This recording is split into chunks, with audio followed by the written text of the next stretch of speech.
अस्सलाम वालेकुम नाजरीन, आप देख रहे हैं K92 न्यूज़ और अब चलते हैं इलाकाई खबरों की जानिब। मुहर्रमुल हराम के दौरान अमन अमान के क़याम और फुल प्रूफ सिक्योरिटी इंतजामात के हवाले से IG सिंध जावेद आलम ओढ़ू की ज़ेर सदारत सेंट्रल पुलिस ऑफिस कराची में एक अहम आला सतही इजलास मुनक़िद हुआ, जिसमें अहले तशरीह, उलमाए कराम, मशाइख, ज़ाकिरीन और पुलिस के आला अफसरान ने शिरकत की। इजलास में मुहर्रमुल हराम के दौरान सूबे भर में सिक्योरिटी इंतजामात का तफसीली जायज़ा लिया गया।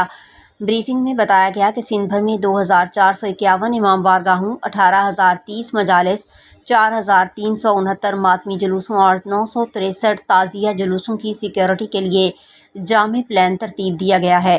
IG सिंध जावेद आलम ओढ़ू ने कहा कि मुहर्रमुल हराम के दौरान हर मुमकिन हिफाजती इक़दामात को यकीनी बनाया जाएगा, जबकि कॉम्बिंग और सर्च ऑपरेशन, CCTV मॉनिटरिंग और हसास मकामात की निगरानी मज़ीद मौसर बनाई जाएगी। उन्होंने तमाम ज़िला अफसरान को हिदायत की कि सोशल मीडिया पर नफरत अंगेज़ और इश्तियाल अंगेज़ मवाद फैलाने वाले अनासिर के खिलाफ सख्त कार्रवाई की जाए और उलमाए कराम, जुलूस मुंतज़मीन और रज़ाकारों के साथ मुसलसल राबता बरकरार रखा जाए।